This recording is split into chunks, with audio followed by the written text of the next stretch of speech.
ஒரு சிறுவனுக்கு உடல்நிலை சரி இல்லாததுனால சிறுவனோட அம்மா சிறுவனை பள்ளிக்கூடத்துக்கு லீவு போட சொல்லிட்டு தனியா விட்டுட்டு மாவாட்டுற வேலைக்கு போயிருக்காங்க.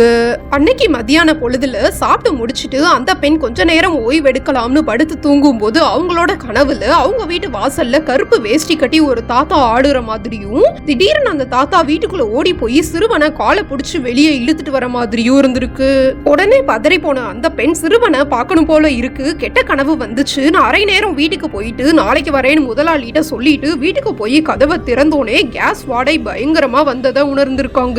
உடனே பதறி போன அந்த பெண் வீட்டுக்குள்ள ஓடி போய் பார்க்கும்போது அடுப்பு அணைக்காம இருந்ததை பார்த்து சிறுவன்ட்ட என்ன ஆச்சுன்னு கேட்டதுக்கு சிறுவன் பால் காய வச்சு குடிச்சேன், அடுப்பு அமத்த மறந்துட்டேன்னு சொல்லியிருக்காங்க. இந்த விஷயம் நடந்து சில நொடிகளுக்கு அப்புறம் அடுப்பு அமத்திட்டு ஜன்னல்லாம் திறந்து விட்டுட்டு பொறுமையா உட்காந்து யோசிச்சு பார்க்கும்போதுதான் கனவுல வந்தது பேய் இல்ல, வருஷம் ஐயப்பன் கோவிலுக்கு மாலை போட்டு போற சிறுவனை காப்பாத்துறதுக்காக ஐயப்பன் தான் கனவுல வந்திருக்காங்கன்னு நம்பினதாக சொல்றாங்க.